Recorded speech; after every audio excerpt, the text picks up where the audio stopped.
अस्सलामुअलैकुम जी। Concept of modern physics six edition है। आर्थर बाइजर का चैप्टर 2 चल रहा है, particle properties of the wave. Exercise का प्रॉब्लम 12 है।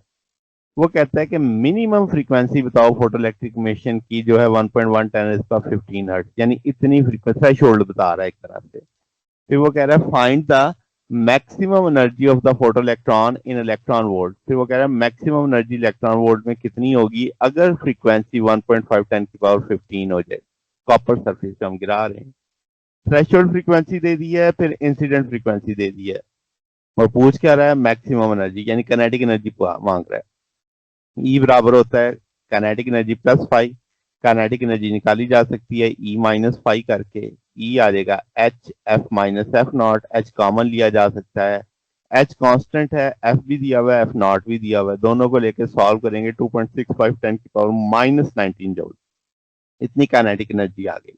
मगर मांगी काइनेटिक एनर्जी किस में गई है? इलेक्ट्रॉन वोल्ट में। तो इलेक्ट्रॉन वोल्ट में कन्वर्ट कर लेंगे तो ये 1.65 इलेक्ट्रॉन वोल्ट की काइनेटिक एनर्जी पॉसिबल होगी इस इंसिडेंट फ्रीक्वेंसी के साथ।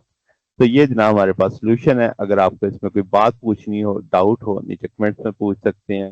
वीडियो अच्छी लगी हो तो वीडियो को लाइक कीजिएगा, दोस्तों के साथ शेयर कीजिएगा, चैनल को सब्सक्राइब कर दीजिएगा। अब तक के लिए इतना ही, बाकी इंशाल्लाह नेक्स्ट देखेंगे। ओके, अल्लाह हाफिज।